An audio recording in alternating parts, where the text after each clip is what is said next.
Senadora María Fernanda Cabal, es un gusto tenerla aquí en Desde el Capitolio. Muchas gracias, Pachi. Estamos aquí en Lima, Perú, y usted ha venido de visita para la toma de posesión de la presidenta Keiko Fujimori. Y bueno, esto es no solamente un hito a modo nacional, sino también a modo de bloque regional. Perú, digamos, ahora se adhiere al escudo de las Américas, este esfuerzo de la administración de Donald Trump para poder combatir el terrorismo. Y primero quiero saber cómo ha sido su estadía aquí, qué conversaciones ha tenido con la presidenta, ya ahora presidenta Fujimori, qué es lo que nos puede compartir de esta relación entre Colombia y Perú. Lo más importante es lo que acabas de señalar. El presidente Donald Trump de Estados Unidos entendió que esta batalla tiene que ser en varios sentidos. El primero, obviamente, el apoyo militar y tecnológico, que es tan importante, pero tiene que ir de la mano de la relación comercial. Estados Unidos es un mercado demasiado grande y nosotros tenemos muchos productos que necesitamos que sean exportados a ese mercado. Menos barreras sanitarias, arancelarias, todas las locuras que se inventaron después para no comprarle a estos países y privilegiar otros. Hoy Trump tiene toda una plataforma de doctrina de lucha contra la criminalidad. Los carteles son considerados grupos terroristas que amenazan la seguridad de Estados Unidos y al mismo tiempo se despliega toda una protección de fronteras que nunca se había dado, y esa es la estrategia de la guerra. Paralelamente, dar exenciones arancelarias, beneficios, que es lo que estamos viendo en países, por ejemplo, como Argentina, que es de los primeros que se une al escudo, o Paraguay, que lo había hecho previamente. Esto es revolucionario, esto no se había dado nunca. Siempre había un apoyo con unos créditos que parecían una donación que iban a empresas de Estados Unidos, pero nunca una inclusión de los productos del mercado. Las fronteras hoy van a definir el resultado de las sociedades donde nosotros vivimos y en el mundo. Ya vemos lo que está pasando en Europa, la destrucción por cuenta de la migración masiva, lo que pasó en Estados Unidos por la migración descontrolada que permitieron los demócratas y en buena hora frenó Trump, y ahora nos toca el turno a nosotros, países aliados protegiendo fronteras comunes. Con Keiko Fujimori tuve el placer de conocerla en la posesión de José Antonio Kast, y todos los que se acercaban, embajadores que saludaban, yo les decía, ella va a ser la presidenta de Perú, y ese decreto funcionó. La cuarta es la vencida. Ella recoge el legado de su padre, que a pesar de todos los ataques, señalamientos que hizo la izquierda muy bien organizada, hay que reconocer que Perú es distinto por Fujimori. Ustedes derrotaron la guerrilla terrorista, ustedes construyeron una base económica de país que hoy les regala, por ejemplo, la moneda más estable de América Latina. ¿Qué es lo que va a aportar ahora Colombia, que también está a puertas de su nuevo mandato, y el nuevo gobierno de Fujimori a cara de Estados Unidos? Nos salvamos. Cuando entre el comunismo puede no salir nunca. Ustedes tienen una ventaja. Hay quienes critican esa inestabilidad institucional por como el Congreso vacaba presidentes, los sacaba, los salvó. Nosotros no pudimos sacar a Gustavo Petro, que es un desastre. Se comprobó que su campaña superó los topes electorales en casi $1,500,000. En cualquier país lo sacan de la presidencia. Acá no. Acá no se pudo porque el diseño institucional en Colombia es que los presidentes pueden durar haciendo lo que les da la gana. De pronto, si no hubiera sido de izquierda y de derecha, lo sacan. Nos salvamos Perú y Colombia de la tragedia del comunismo que llega a quedarse para siempre, a destruir los países. Ya lo vivimos. Venezuela, el país más rico de América, la opción que le dio a sus ciudadanos fue la miseria, el exilio y la muerte. Nada más, que de paso, vale la pena decirlo, con una estrategia que no solo te pauperizaba, te volvía tan pobre que eras incapaz de subsistir, sino que crean todo un repoblamiento artificial que da origen al Tren de Aragua. una empresa criminal transnacional financiada por el Cartel de los Soles.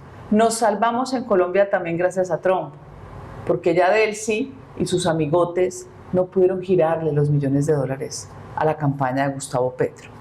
Nosotros estamos muy esperanzados porque la campaña de Adela Espriella, como lo he dicho en muchos escenarios, él ocupó el espacio que he debido ocupar yo y el presidente Uribe no me lo permitió, por su aversión a la derecha. La gente cree que Uribe es de derecha y, habiendo gobernado un país destruido, habiéndonos devuelto una república próspera, gobernando con ideas de derecha, su prejuicio en su formación hace que la palabra derecha le parezca que es como si fuera Pinochet. No me dejó estar a mí, llegó la candidata Paloma Valencia, la movió hacia el centro y se equivocó. La gente en las calles quería autoridad, orden, sentido de nación, respeto a la fuerza pública. Y fue lo que Abelardo hábilmente con su campaña hizo. Recogió frases mías, hicieron una campaña de redes fabulosa. Hoy la transformación digital hace que las campañas sean más efectivas, más económicas. A usted no le toca ir a 500 municipios, sino que un video puede llegar a 15 o 20 millones de personas. Y hoy estamos esperando que ya el presidente, posesionándose el 7 de agosto, empiece con sus decretos a derogar los decretos inconstitucionales, bárbaros, completamente expropiatorios en muchos casos, que hizo el gobierno o el desgobierno de Gustavo Petro, que es peor que el COVID. Yo digo que la segunda llegada del COVID se llama Gustavo Petro. Esperamos que de la mano de los Estados Unidos nos devuelvan la seguridad, que vuelva Colombia a florecer, y ahí están las expectativas sobre el nuevo gobierno. ¿Y puede explicarle a la audiencia cuáles serían entonces esas acciones concretas que sería este trabajo en grupo entre Colombia, Estados Unidos, Perú, Estados Unidos? ¿Cómo se combate el terrorismo? ¿Cuánto tiempo va a tardar o cuándo empieza? Empieza ya. Ya de hecho debió haber empezado. Por ejemplo, el presidente Noboa, un Ecuador destruido, en parte por Rafael Correa. Acuérdense que levantó la base militar estadounidense en Manta. Rafael Correa amnistió e indultó a 3.000 narcos y a algunos los volvió diputados, porque no hay cosa más mezquina que la izquierda tratando de volver buenos a los delincuentes y a los criminales. Después de eso, ese daño que hizo Rafael Correa, vino todo el narcotráfico del suroccidente colombiano y encontraron en ese corredor de Ecuador un paso fácil, un paso seguro, y destruimos Ecuador. Tenemos mucha responsabilidad como Colombia, como criminalidad colombiana, haber destruido el Ecuador. Le ha costado durísimo al presidente Noboa recuperar el control del territorio y lo está haciendo de la mano de los Estados Unidos. ¿Qué hay que hacer? Los acuerdos fronterizos binacionales. Todos esos pasos donde el narcotráfico se campea, entrar con acuerdos entre ejércitos, entre policías, con la supervisión tecnológica de los Estados Unidos, acuerdo entre fiscales y jueces para poder tener control de esa frontera. Y esperamos que eso pase en Venezuela. Ahora, con la administración de Delcy, que finalmente obedece a las órdenes de los Estados Unidos, queremos el control sobre la zona más peligrosa, además de la que está en el sur de Colombia, que es la zona del Catatumbo. Catatumbo es norte de Santander, en frontera con Venezuela. El bandido de Gustavo Petro se inventó con Nicolás Maduro una zona binacional. ¿Para qué? Será para seguramente procesar la coca, porque lo que hay es desplazamiento, 60.000 colombianos desplazados. Esa zona hoy, resguardada a la frontera por los americanos, dándole las instrucciones a Delcy, al ejército venezolano, y del lado de acá, logrando combatir al ELN, a las FARC, seguramente en muy poco tiempo vamos a tener ese territorio libre. En conclusión, son acuerdos fronterizos, pero también acuerdos entre varios países. Por eso Perú es tan importante. Por eso es tan importante que ganara Paz en Bolivia y Keiko en Perú. ¿Se imagina un comunista en Perú destrozando nuevamente la zona del sur, la zona de Puno, donde están las lo que queda de Sendero Luminoso, pero además apoyado por todos los cocaleros bandidos y los carteles promovidos por Evo Morales en el norte de Bolivia. Todo eso va a control territorial. Cuando usted logre un control de buena parte de ese territorio, cuando usted judicialice, extradite o dé de baja a los bandidos, esta será una región absolutamente próspera. Senadora Cabal, ¿es igual de alguna manera realista pensar que esto se podría hacer pronto teniendo tanta infiltración dentro de la policía, del ejército, dentro de las mismas instituciones judiciales? Siempre vas a tener esa variable cuando hay narcotráfico, minería ilegal o contrabando, que es una lavandería del narcotráfico. Siempre. Lo más peligroso para una política pública es el nivel de contaminación. Lo hemos visto con los espías metidos en las embajadas de Estados Unidos, por ejemplo. ¿Se acuerda del embajador de Bolivia, el bandidazo? Además educado en Yale, en Harvard, o sea, todos unos personajes que obedecen a la billetera de los chinos o de los rusos. Vaya usted a ver quién infiltra más. Yo creo que los chinos son los que han tenido más capacidad de infiltración. Siempre está ese riesgo, pero ese riesgo es una variable que hay que empezar a controlar con contrainteligencia. Hay que empezar a limpiar el escenario y limpiar la casa. Y los buenos que haya echado, por ejemplo, el gobierno de Gustavo Petro, como nos pasó a nosotros con los mejores policías, porque tenemos una de las mejores policías del mundo, con los mejores del ejército, que tuvimos, a mi juicio, el mejor ejército del mundo, que hizo la operación de rescate de secuestrados emblemática a nivel internacional, que es la operación Jaque, contra las FARC, liberando secuestrados que llevaban 12 y 13 años. Ahí estaban incluidos los contratistas estadounidenses que llevaban 6, lo recuerde, estaba Ingrid Betancourt, que había sido congresista de la República. Se puede controlando las variables, pero lo más importante es la asociación efectiva en la comunicación. Usted empieza a construir una plataforma de datos y usted sabe a qué puerto llega, qué persona, marítimo, fluvial, aéreo, terrestre. Para eso está la tecnología, usémosla. A veces parece que los estados no quisieran la tecnología para seguir siendo corruptos. Una de las cosas que también va a combatir este escudo de las Américas es de alguna manera la infiltración del Partido Comunista Chino. Régimen que aquí en Perú pues ha tenido muchas, el embajador Bernie Navarro ha sido uno de los últimos funcionarios estadounidenses que ha sido muy valiente, digamos, muy outspoken en empezar a pues criticar al embajador chino, a lo que está haciendo China con la pesca aquí. En Colombia también está infiltrado el Partido Comunista Chino. Cuéntenos cómo también se combate esa influencia extranjera. A ver, también buena parte de la responsabilidad, a mi juicio, viene de la misma política de Estados Unidos. Si nosotros estamos en lo que vulgarmente se llama su patio trasero, mírenos, no solo para la guerra contra las drogas, ábranos su mercado infinitamente grande. Cuando usted abre mercado a países, por ejemplo, como los nuestros, que producen comida, es una bendición. Cuando usted permite que las empresas lleguen a nuestros países, así sea exigiendo más garantías de seguridad jurídica y seguridad material, pero que lleguen. Nosotros tenemos petróleo, tenemos carbón, tenemos gas, ustedes son riquísimos en minerales y en tierras raras.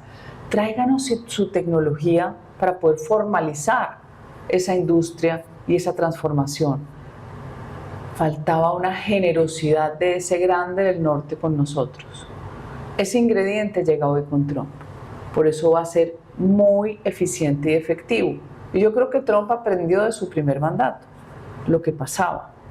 Aprendió la destrucción que habían hecho los demócratas y la infiltración rusa y china.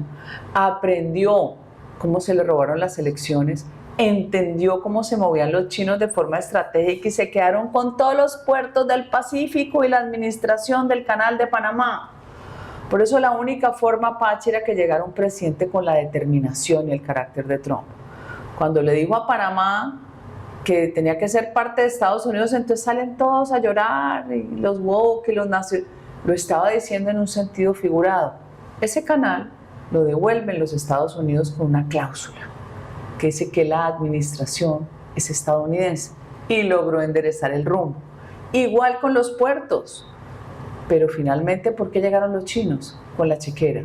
Porque los americanos no habían llegado. No habían visto. Hoy hay que corregir, falta, ustedes están llenos de inversión china. Nosotros tenemos alguna también, tenemos el metro de Bogotá, tenemos la empresa minera más grande que les ha ido terriblemente mal porque ellos pensaron que con Petro comunista les iba a ir bien y les fue muy mal por la violencia generalizada alrededor de la empresa minera que adquirieron. Pero finalmente lo que hay que hacer es aliarse de los países que defienden la libertad, no cerrar usted del todo las puertas, pero tampoco permitir que los chinos, por ejemplo, a nosotros nos impidan las relaciones con Taiwán. Ustedes tienen a Taiwán y a China y no han dejado imponerse de la administración china el cierre de las relaciones. Ustedes tienen TLC, con China también, no sé si lo tengan con Taiwán, pero ustedes, Perú, entendieron cuál era la ventaja de oportunidades en los momentos en que la producción de ustedes podía entrar, que la de las demás no estaba. Ustedes vieron a Chile, un país flaquito, llegar a tener una economía multimillonaria por encima de la pésima administración de los argentinos en un país inmensamente más rico, como ventajas comparativas. Ustedes entendieron la potencia que era Perú. Por eso a mí me generan una admiración enorme. Y hay que seguir caminando por el rumbo del capitalismo, donde se permita competir, de un Estado pequeño que no le robe al ciudadano lo que produce, y finalmente un Estado que nos brinde la obligación constitucional más importante, que es la seguridad de nuestras vidas. Senadora, el gran ausente de Latinoamérica es México en todas estas conversaciones. Ahora, con el escudo de las Américas, ¿cómo visiona usted las relaciones comerciales, diplomáticas con un gobierno de Claudia Sheinbaum? Por ejemplo, ya el ahora canciller Carlos Spa ha dicho que una de las prioridades que va a tener él desde el Ministerio de Relaciones Exteriores es retomar esas relaciones diplomáticas con México. ¿Cómo usted ve el papel de esta gran nación que también es México en torno a todo lo que está sucediendo? México tiene la ventaja, así no les guste a los mexicanos lo que yo diga, porque ellos tienen muchos prejuicios por su historia y tienen razón en muchas cosas que les ha tocado vivir con el vecino estadounidense. Ellos alegan el robo de buena parte del territorio, hay quienes dicen que eso no era así, en fin, uno nunca llega, no es como tratar de comprender líos internacionales que no son fáciles, pero al final de cuentas el vecino rico que consume es tu mejor bendición, y nosotros la tuvimos con Venezuela. Toda esa frontera de Colombia con Venezuela se exportaba de todo, porque ellos eran ricos con el petróleo, no eran grandes transformadores, ellos no hicieron el trabajo de lograr que otras oportunidades de negocio crecieran, era todo el petróleo. Eso hacía que hubiera mucho dinero, pero también esa oferta monetaria que había, ellos compraban todo. Ellos llegaban a las fronteras y ciudades hermanas entre Colombia y Venezuela y parecía como una película que uno veía en televisión hace años, que eran los Beverly ricos, unos petroleros como hillbillies de Estados Unidos, campesinos que se volvieron ricos. Cargaban los vehículos, los carros llenos de todo lo que compraban.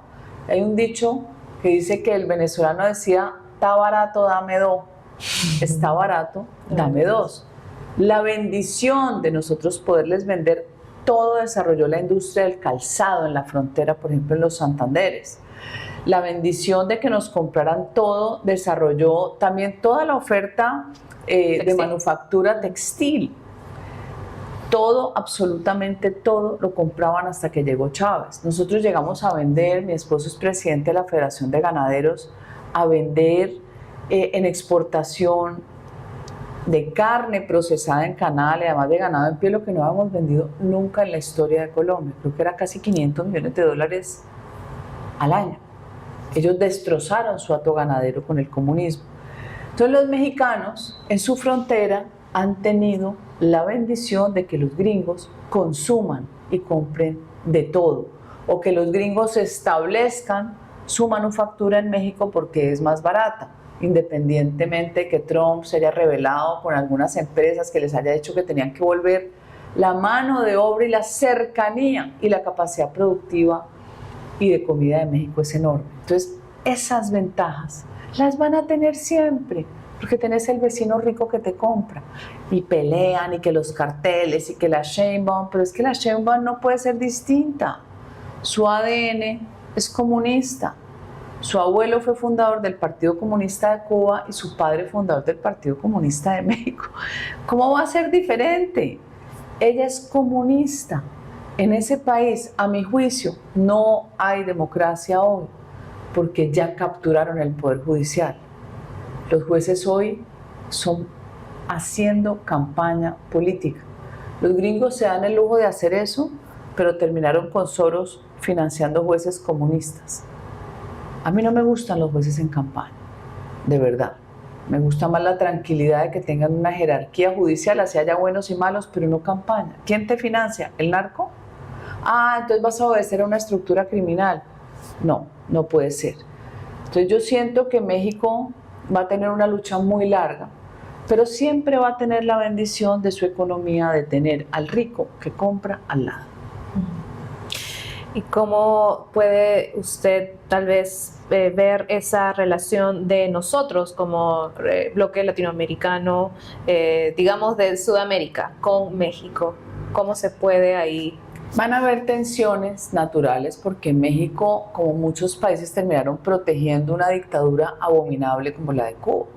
Entonces todo el tiempo es mandándole comidita a los cubanos porque como todo se lo roban los Castro, a través de unas empresas que son las dueñas de todos los hoteles 5 estrellas a donde no va el cubano de a pie, a donde van los turistas, porque es un comunismo muy curioso, ¿no? Comunismo todo es mentira, es pura basura, pero convencen, incautos. Ella va a seguir inclinada, ella ha tenido señalamientos de tener apoyos de los carteles, sus fricciones con Trump no son fáciles, porque Trump cualquier medida que tome afecta terriblemente la economía, pero al final de cuentas yo siento que el escudo de las Américas de la mano de Trump va a empezar a ejercer una presión sobre todos estos narcos que terminarán buscando refugio en países que son más flexibles como México. Eso va a traer y profundizar las tensiones entre México y Estados Unidos. ¿Hasta dónde llegue?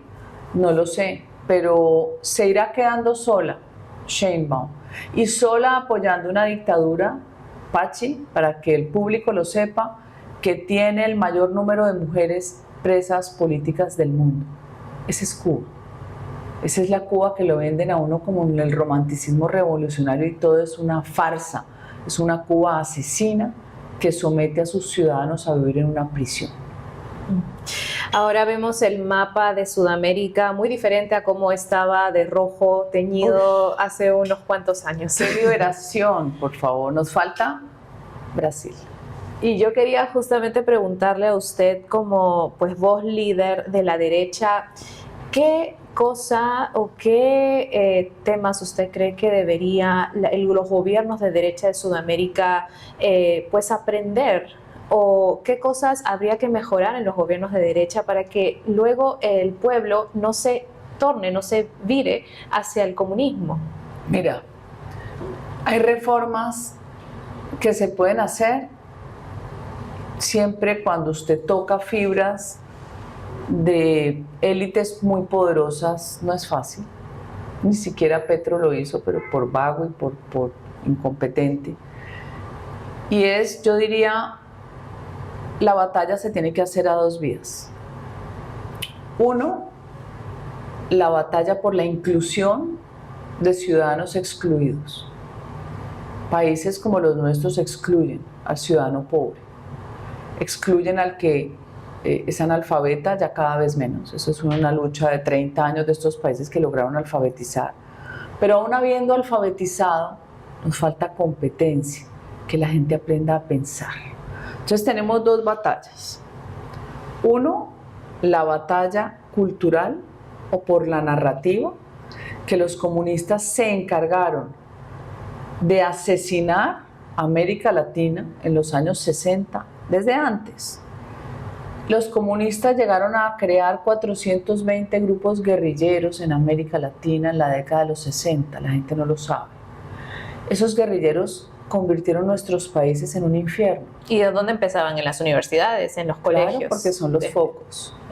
Son los más susceptibles de convencer. El joven tiene más ímpetu, menos conocimiento, cero experiencia, pero es muy fácil de abordar a través de la emoción del odio. El odio es la emoción más fácilmente expuesta en el ser humano. Para usted quererme, Pachi me tiene que conocer. Para odiarme, solo falta un titular de prensa que puede que esté tergiversado o no sea cierto. Esa batalla cultural obliga a que se haga un enorme esfuerzo por parte del gobierno de turno de quitarle de las garras la educación colegial y juvenil, adolescente, la educación de los jóvenes, a los sindicatos de maestros totalmente investidos en comunismo, patrocinados muchas veces por Cuba, por Rusia, por China. Esa batalla hay que darla y se puede dar en buena parte ampliando la educación a través de la tecnología de información. Ya, Pacho, usted no tiene que mandar a su niñito todos los días, por ejemplo, a estudiar a una universidad, el horror, 5 años de universidad. Los países ricos tienen 3 años de pregrado, no 5. Aquí terminamos robándole el tiempo al muchacho y el dinero al padre. Tienen que ser carreras más concentradas, salvo las especializadas, obviamente, salvo medicina, salvo ingenierías. Las demás pueden ser condensadas y el siguiente año puede ser maestría o 2 años de especialización.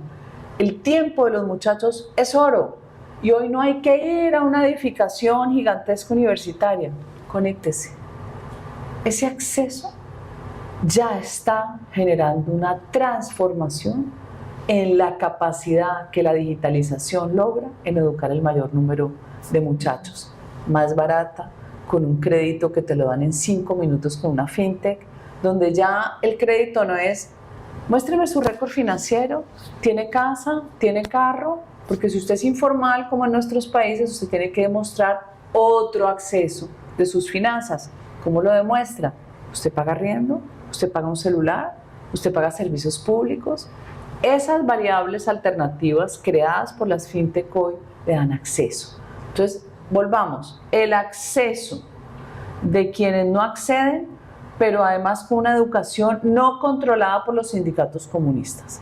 Liberémonos a través de la tecnología, crezcamos en estas discusiones públicas en redes para que la mentira no sea la que siempre esté construyendo la memoria de nuestros países. 1. 2. El acceso al capital. Son países donde los pobres solo acceden con lo que se llama el gota a gota. Van y piden a un prestamista y quedan de por vida esclavos. Dele acceso al capital a la gente pobre. Ayúdele a dirigir, la gente no es boba. Todo el mundo sabe hacer algo. La cocinera sabe cocinar. En Colombia hay unas experiencias magníficas de los migrantes por violencia o por pobreza hacia Bogotá. Y usted ve hoy restaurantes de 4 y 5 pisos de comida típica de ciertas regiones de Colombia. ¿Quién empezó? La abuela. Lo único que tenía era el conocimiento gastronómico. ¿Quiénes son los dueños hoy? Los nietos. De pronto la abuela ya no existe. Démosle la herramienta a ese ciudadano pobre, de escasos recursos, o que su familia esté tratando de salir, y démoselo con acceso al capital. Usted no puede vivir en capitalismo sin capital, por favor. No lo someta al préstamo del bandido. Países atrapados en un sector financiero que se lleva todo. Nunca pierden. Los países se arruinan y el sector financiero nunca pierde, o sale el salvavidas del Estado a crear una tasa, un impuesto para poderlos proteger. 2, ya te lo dije, educación, liberación, acceso al capital, libere el mercado, quítele beneficios a los grandes y a los muy ricos, porque si usted ya les dio beneficio, ya es suficiente. Lo que se llaman exenciones tributarias. Ay, es que yo estoy en un sector que necesita inversión. Sí, pero llevas tantos años, suficientes privilegios. para que esa plata irrigue al bolsillo de quienes tienen un inmenso deseo de generar riqueza. Senadora Cabal, quiero cerrar esta conversación con una foto que por lo menos aquí en redes sociales en Perú se ha vuelto viral. Hay una foto, no sé si usted la vio, de ayer, los mandatarios sentados junto al rey de España, y me hizo recordar un poco que hablaba de la narrativa, de la batalla cultural, de todas estas, especialmente en Latinoamérica, donde hablamos de nuestra comunidad indígena supuestamente oprimida, supuestamente conquistada. Sí, la deuda ancestral, la deuda histórica impagable, ¿no? No hay cheque cómo pagarla. Y me causa curiosidad que justamente Carlos Vives, un cantante colombiano, hace poco escuché en una entrevista que él hablaba sobre la importancia de España y que no hay que exigirle a ningún rey de España que nos pida perdón por, como tal vez en los gobiernos de ahorita de México que exigen ese perdón. Todo Sin embargo, eso es una inmensa estupidez, Pachi. La Sheinbaum, ¿qué tiene de indígena? El señor Andrés Manuel López Obrador es hijo de españoles. ¿Por qué vas a rechazar tu origen? Porque todo eso se llama imbecilidad colectiva. La gente se deja imbecilizar a través de excusas y de inventos. Nos conquistaron los españoles, como conquistaron los ingleses en el norte. ¿Y qué vamos a hacer? Y acá también peleaban los indios unos con otros. Y también eran muy salvajes y sacaban el corazón y hacían sacrificios. Yo admiro de la civilización española a la reina Isabel la Católica. Me parece espectacular esa mujer. Esa mujer mandaba. Después perdimos un montón de derechos nosotras las mujeres. Mandaba. Y su alianza con Fernando para crear una España unificada que eran puros reinos. Su visión de patrocinar a Colón. Fue la primera que protegió a los indígenas que tuvieron resguardos gracias a ella y a las cédulas reales de ella. Eso no lo sabe la gente porque es muy ignorante. De hecho, entonces ponen a todos los conquistadores de genocidas, le ponen el rótulo de ahora para unas sociedades que eran completamente guerreras. ¿Cómo vas a cambiar eso? Había de todo, caníbales acá y hacían infanticidio los indígenas. Y en la época española, la Inquisición, que fue tenebrosa, la persecución religiosa tenebrosa, son, por llamarlos de algún nombre, pecados o aprendizajes de la humanidad que no queremos repetir. Lo increíble es que en vez de decir qué berraquera, me trajeron la religión, yo decido si la tomo o no, me trajeron el conocimiento cristiano, porque es que el evangelio es muy bello. Es vivir con compasión, con misericordia, es ser solidario. Yo veo si lo tomo o no lo tomo, ya no me van a quemar. Me trajeron la lengua castellana, me trajeron muchas cosas maravillosas. ¿Qué nos dejaron los indígenas? También conocimiento, cultura gastronómica, folclore, historias. Pero es que también las indígenas también se enamoraron de los españoles, o se nos olvidó la Malinche. Bueno, y la misma Pocahontas allá arriba, la del cacique Powhatan, todo eso pasó y uno aprende. ¿Por qué voy a llorar por el pasado si me tengo que preocupar por mi presente hoy? Todo eso es para imbecilizar a una juventud que prefiere creer en la mentira y ser ignorante que entender que es un instrumento de la izquierda, entender que él debería ser incluido, pero para ganar más plata, para que su familia viva mejor, no para ser parte de esos rebaños de la izquierda, como esos idiotas antifascistas.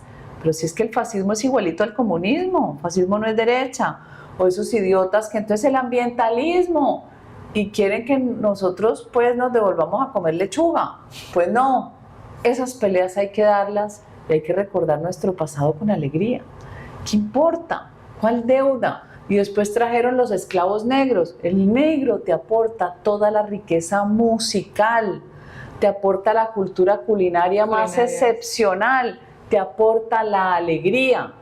¿Por qué vamos a llorar por lo que pasó? Es como las amigas de uno que se separan hace 20 años y siguen hablando de mi ex. No, no, ese ya no es nada suyo. Ese se llama Pedro Pérez, no mi ex. No, no. Eso es parte de entender la vida como un escenario donde no solo es corta, sino que tenemos que aprender a no tomarnos la vida tan en serio. Esa lección me costó a mí mucho trabajo por el exceso de responsabilidad que tengo y soy más feliz. Yo cada día que paso lo chuleo porque cada día quiero ser feliz. Senadora Cabal, muchas gracias por esta conversación y quiero cerrar con solamente una frase de usted de cómo ve este futuro de Latinoamérica en estos tiempos que en verdad vivimos, si bien con tanta apertura tecnológica, pero también con heridas que sanar aquí en nuestros pueblos.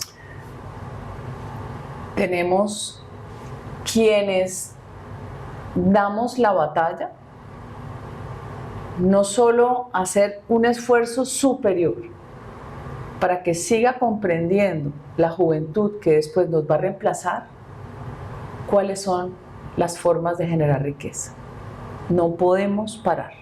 Cada vez que yo veo a mis amigos de Corea del Sur, yo estudié con coreanos en Bogotá, amigos de Taiwán, que salieron de países donde la población comía de la basura en una pobreza indigente, me doy cuenta que sí se puede, que la fórmula está, y son los politiqueros y los mentirosos y los corruptos los que no dejan. Rompamos eso. Tenemos todo. Los países tropicales producimos la comida del mundo. Tenemos todo y además tenemos alegría. Yo siento que todo lo que está pasando de sacar a estos comunistas depredadores de América Latina es un nuevo nivel de conciencia, como cuando usted pasa de una dimensión de conocimiento a otra. Siento el ambiente liviano, siento menos tensión, siento las personas con esperanza. Por eso, tanto al presidente La Espriella como a la presidente Fujimori empiecen a gobernar por ese metro cuadrado del que sufre, del que quiere construir país. Empiecen a gobernar. No hay necesidad de golpear todo el tiempo. Trump golpea, pero es él. Y ellos, ninguno de ellos es Trump. Empiecen a devolverle a estos países la capacidad de crecer, de soñar sin odiar. Y yo siento que hagan la mitad de lo que prometieron. Con eso estamos satisfechos, para continuar un legado que siempre tenga como misión, Pachi, preservar la libertad. Senadora de Colombia, María Fernanda Cabal, ha sido un gusto tenerla aquí desde el Capitolio de The Epoch Times en español y espero que esta no sea la última vez que nos veamos. Claro que sí, Pachi. Gracias. Yadid Khalaf, empresario venezolano colombiano, muchas gracias por estar aquí Desde el Capitolio, es un gusto tenerlo. Gracias a ti por la invitación. Yadid, estamos aquí en Lima, Perú, a un día de la toma de posesión de la presidenta electa Keiko Fujimori y quería que nos comentes cuál ha sido tu rol aquí, cómo te ha tratado Perú, cómo ves este nuevo gobierno a puertas de lo que también va a ser dentro de unos pocos días la toma de posesión del nuevo presidente electo de Colombia. ¿Cómo ves este cambio regional que está sucediendo en la región? Bueno, Pechi, primero que nada, perdón, agradecerte por la invitación. Estoy muy contento de estar aquí en el Perú. Nos han recibido de una manera espectacular, muy calurosa. Tu gente es una gente increíble y bueno, la gastronomía hay que resaltarla, ¿no? Nuestro rol aquí en el Perú ha sido realmente venir a apoyar la toma de la presidenta Fujimori porque somos fieles creyentes en el cambio, en la corriente de la derecha que está tomando el continente, que afortunadamente estamos viviendo un tiempo donde estamos librándonos de esos tiempos oscuros, de esa horrible noche que nos arropó durante mucho tiempo a la América Latina completa, con gobiernos de izquierda que sus intereses pues obviamente eran el resentimiento, destruir y llevarnos por el camino de la pobreza. Entonces para nosotros es gratificante venir a acompañar a la presidenta Fujimori en este cambio importante. Sabemos que que tiene todas las intenciones de darle un vuelco a la política en el Perú y brindarles un desarrollo democrático a este país que es maravilloso y que yo sé que le hace falta, lo necesita. Y Yadid, usted tiene una perspectiva muy especial porque usted es venezolano, ha vivido muchísimo tiempo en Colombia y también conoce de una forma muy personal al futuro presidente de Colombia. Cuéntenos un poco cuál es primero su perspectiva en torno a este nuevo gobierno que va a cambiar en Colombia. ¿Cómo ve a su amigo cercano tomando ahora el liderazgo de un país pues muy clave para Latinoamérica? ¿Y cómo cree que desde sus propias habilidades, lo que conoce, cómo puede él pues llevar a una Colombia mucho más próspera, mucho más positiva? Bueno, mira, lo recibimos con muchísima alegría, con muchísima felicidad, entusiasmo, estamos muy contentos, no solo porque conozco a Abelardo, sino porque Colombia lo necesita y es un tipo con unas convicciones increíbles, es un tipo decidido, es un tipo que lo que dice lo hace, es un hombre con mucha convicción, una fuerza y un temperamento que le va a permitir hacer lo que hay que hacer. Y en Colombia desde hace mucho tiempo hace falta hacer cosas que no todo el mundo está dispuesto a hacer, o que no todo el mundo estuvo dispuesto a hacer. Y creo que Abelardo es la persona indicada, basado en su carácter, en su personalidad, creo que lo va a hacer muy bien. Pienso que vienen unos aires de cambio espectaculares para Colombia, que tanto lo necesita. Venimos de pasar 4 años de un gobierno nefasto, terrible, que ha empobrecido la economía del país, la seguridad terriblemente. Estamos viviendo tiempos que habían desaparecido completamente de Colombia y nuevamente estamos bajo la merced de la delincuencia, de la impunidad. Entonces los colombianos, yo soy colombiano también, ¿no? Toda mi familia es colombiano. Yo soy nacido en Venezuela, pero toda mi familia es colombiana y me siento de corazón colombiano.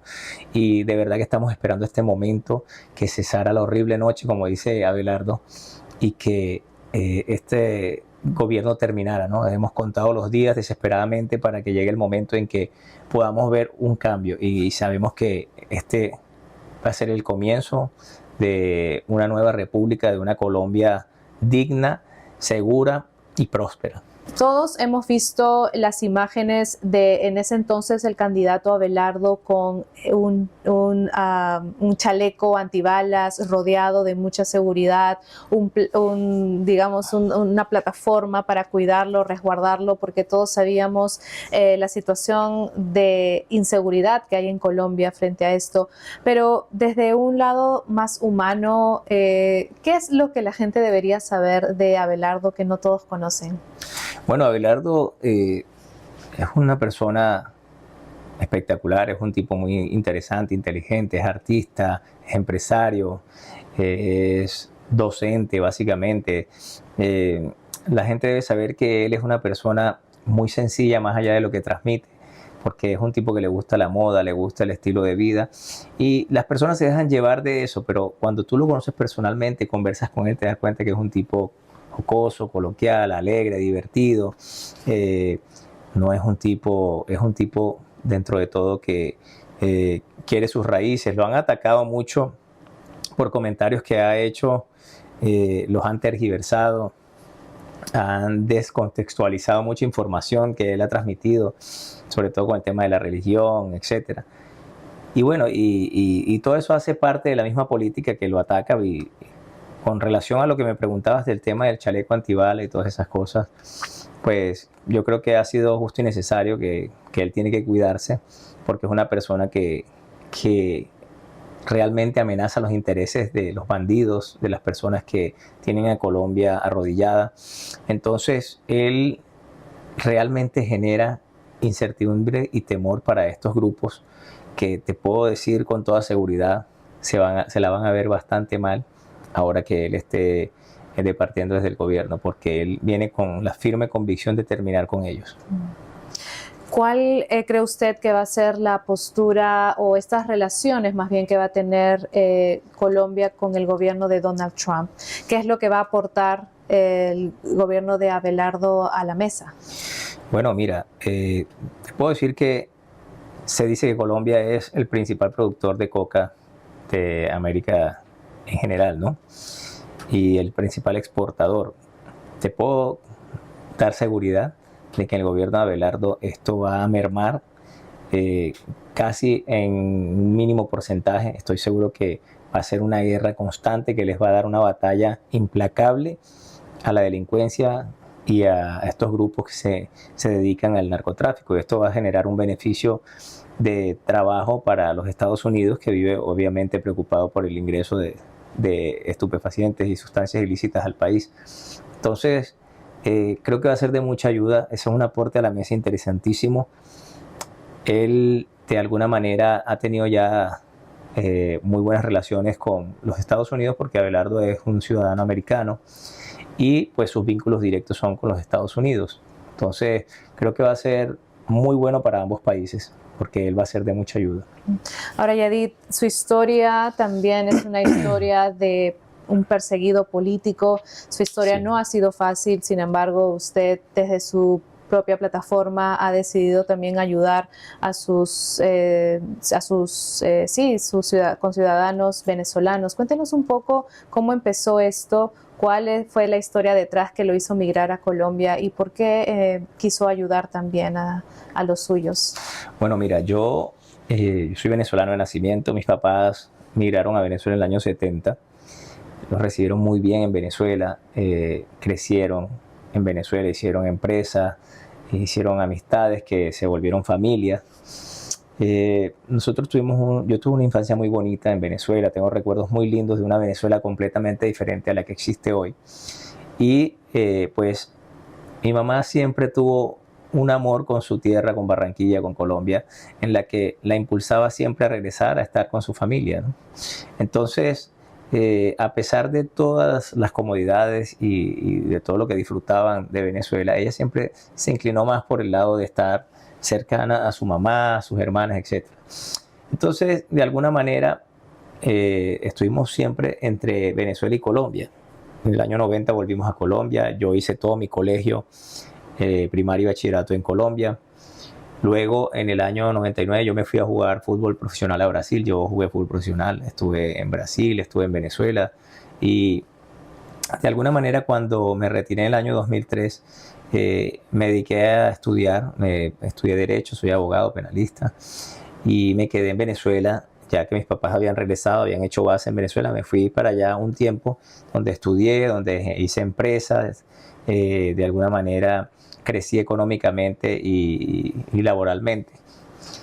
Y pues todo esto comienza cuando empiezo a ver el cambio, lo que estaban arrastrando a Venezuela. Soy una persona que me cuesta quedarme callado, donde necesito siempre levantar la voz por los desvalidos, por los que no tienen representación, por las personas vulnerables. No sé, siempre de alguna manera me ha gustado defender a la gente que lo necesita. Entonces, siempre tuve la inquietud de ver lo que estaba pasando en Venezuela, de ver cómo abusaban del poder, cómo se robaban y cómo destruían un país próspero, un país maravilloso. Siempre fui muy crítico. La gente siempre fue dominada en Venezuela por el temor. De hecho, Venezuela es un país que estuvo secuestrado hasta no hace mucho y todavía, pues de todas formas, hay algunos personajes que se mantienen ahí en el poder que deberían de ser retirados también. Y de alguna manera siempre fui un crítico directo. De hecho, tuve relacionamiento con algunos personajes de la política, del chavismo, del madurismo, y siempre les hice saber que no estaba de acuerdo, que no me gustaba cómo llevaban el país, en qué transformaron a nuestro país. Y pues evitábamos ese tipo de conversaciones porque teníamos unos choques bastante fuertes. Me volví un líder universitario. Yo relativamente estudié ya a una edad donde ya no era un niño que salía del colegio, del bachillerato a la universidad. Ya era una persona que había trabajado, que había generado dinero, que había tenido empresas. Entonces, cuando estaba en la universidad, de alguna manera me volví un líder estudiantil y siempre estuve muy activo en la calle, con las manifestaciones, con las protestas, con los cierres de canales, con los abusos de expropiaciones, los secuestros que estas personas practicaban. Entonces fui sintiendo una incomodidad muy grande y en el año 2015 decidí migrar a Colombia. No me sentía cómodo, a pesar de que gozaba de muchas cosas en Venezuela, de beneficios, etc. pensaba que no estaba de acuerdo con lo que estaba pasando y no me sentía a gusto viendo a mucha gente y a mi país transformado en algo que no era lo que yo conocía en el país en que yo crecí, lo que realmente representaba orgullo para nosotros los venezolanos, que después empezamos a migrar y a ser vistos como un problema, porque realmente nos volvimos un problema para todo el hemisferio porque nos tocó salir corriendo. A ver, el venezolano nunca emigró por gusto, el venezolano lo hizo porque le tocó. Nosotros gozábamos de un país maravilloso, con todo, con nieve, con playas, con desierto, con selva, con todo. Y de hecho, en una economía ficticia, porque el venezolano está acostumbrado a tener mucho dinero. De hecho, las personas hasta más, por decirlo así, más vulnerables, tenían acceso a cosas que en otros países necesitas tener un buen estatus económico para poder gozar de eso.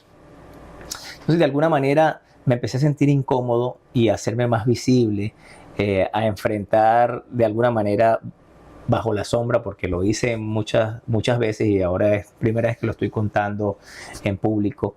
De alguna manera empecé a como atacar ciertos puntos de lo que era el oficialismo en ese momento, de hacer algunos actos de rebeldía, que pues me los voy a reservar por seguridad, pero empecé a actuar en contra de.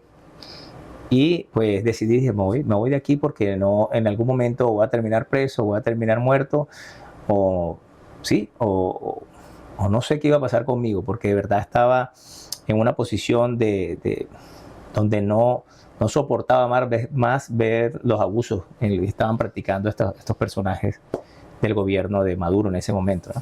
En el 2015 llegué a Barranquilla, formé empresas, monté varios restaurantes, siempre me he destacado en el sector del entretenimiento y la gastronomía, a pesar de que mi negocio principal siempre fue el tema petrolero y el sector minero.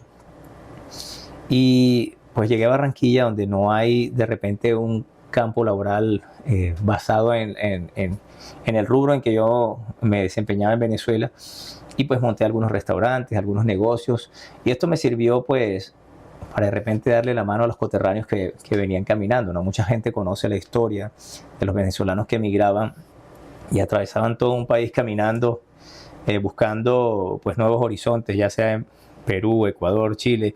O sea, es una historia digna de una película, porque los venezolanos salían pues desesperados, ¿no? Buscando alternativas de vida, caminando. O sea, analiza bien lo que estamos conversando. Caminando, atravesar un país, un continente, buscando oportunidades, buscando comida, buscando huir de algo malo. Porque cuando actúas de esa manera y atraviesas un continente caminando sin nada en las manos, yo creo que estás huyendo de algo que es peor que eso.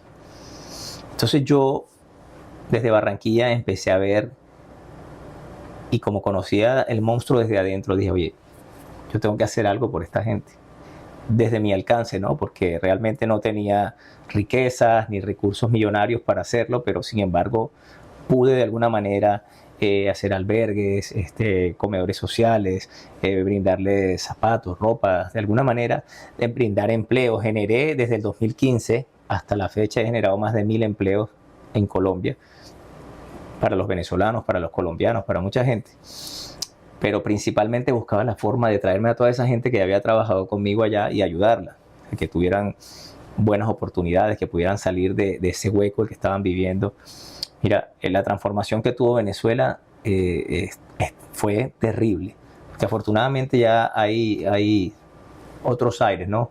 Pero lamentando mucho esto del terremoto que sucedió hace poco más de un mes, en lo que hemos trabajado muchísimo también para ayudar, pues, porque aún a pesar de que está Estados Unidos interviniendo y de que estamos de alguna manera sin Maduro, continúan estos personajes obstruyendo, ¿verdad?, el desarrollo libre del venezolano, de poder ayudar, la esencia de poder salvar a la gente. Y pues dentro de todo lo malo que sucedió con esta tragedia terrible, quedó al descubierto en que nos transformaron en un país, yo no diría de tercer mundo, sino de cuarto mundo, o sea, un país básicamente africano.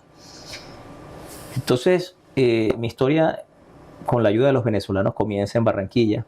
Quería devolver de alguna manera eso que le brindaron a mis papás en los 70, esas oportunidades que yo tuve en el año 2000, ya aún cuando estaba Chávez, un país que es tan generoso y próspero, que para arruinarlo pues ha costado mucho, porque ellos han buscado arruinar completamente a Venezuela, desde el aparato productivo hasta su desarrollo turístico, todo. Mira, en las clínicas no había hilo para coser unos puntos, no había una aspirina, no habían camillas, mujeres dando a luz en el piso. O sea, nosotros hemos sido,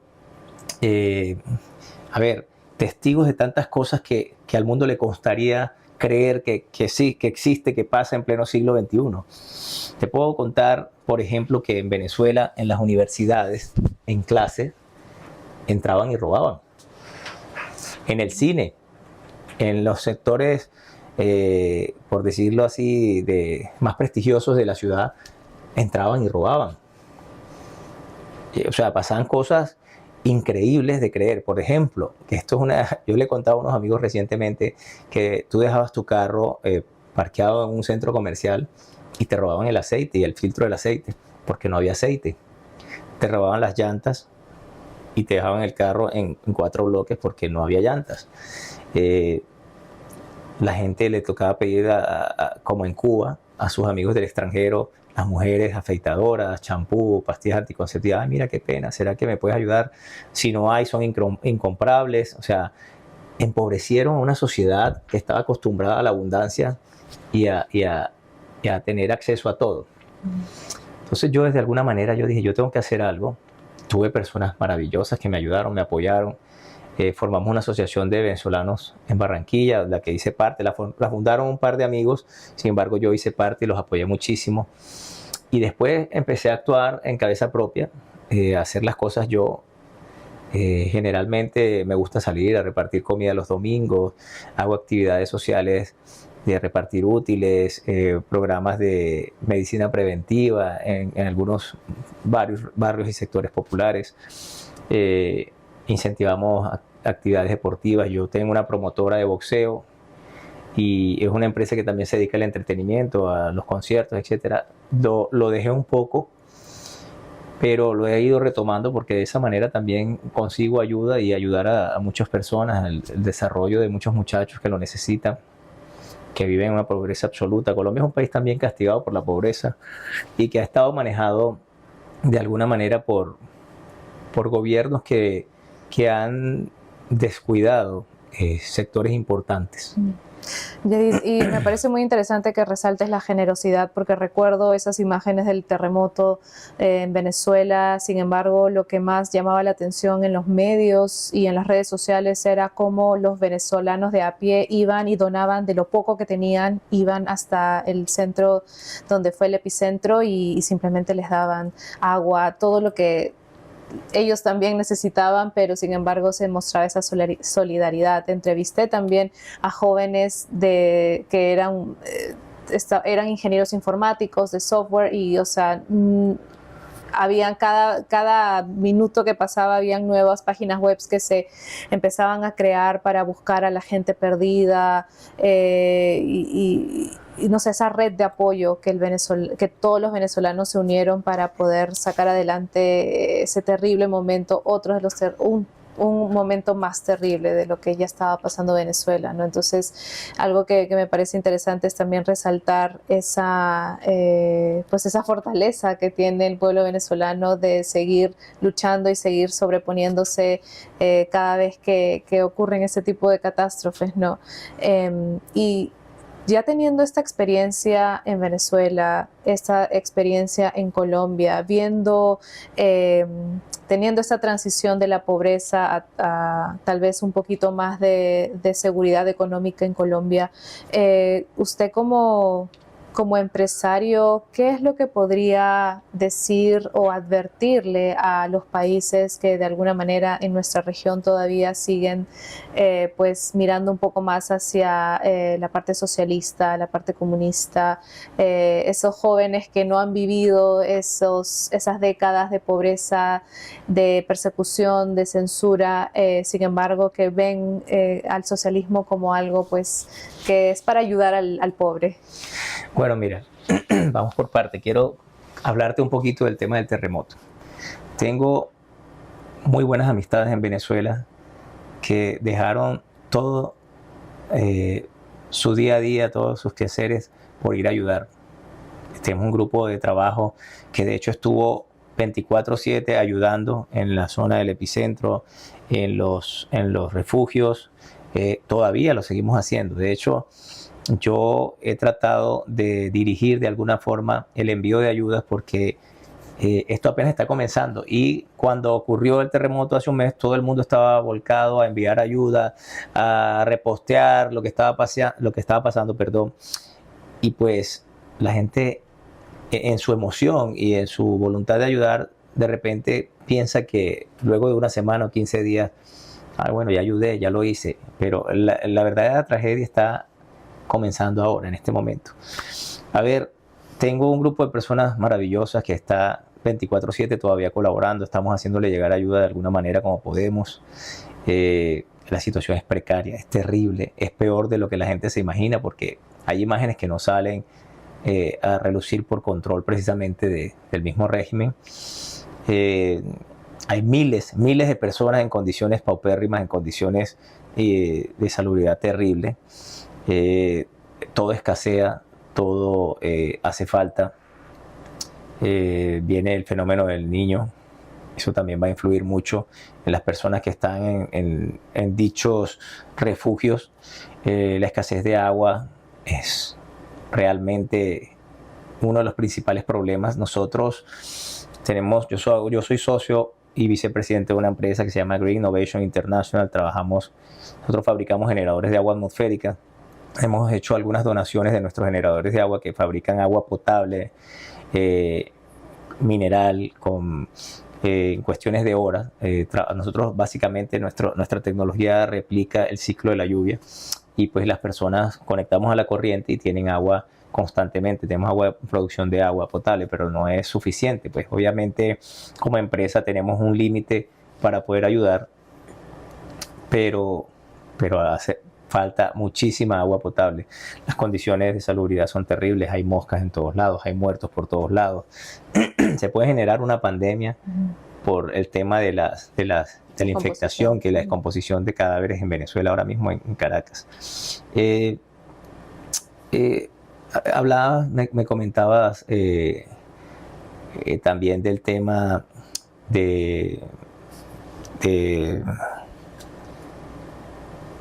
con relación al De cómo ellos han podido sobrepasar esa soledad. Bueno, quería decirte que a pesar de todo lo malo que pasó, de toda esta terrible tragedia, cuando comenzó la horrible noche en Venezuela, comenzó con una tragedia también en el año 99, cuando Chávez tomó el poder. Un día antes dijo: ni que la naturaleza se oponga, pueden terminar con la revolución, y al día siguiente hubo un deslave en la misma Guaira, en el mismo lugar, donde hubo una cantidad de muertos terrible, donde desaparecieron niños, donde quedaron huérfanos muchísimos niños que nunca encontraron a su familia después. O sea, fue una tragedia terrible. Y a partir de ahí comenzó la debacle de Venezuela.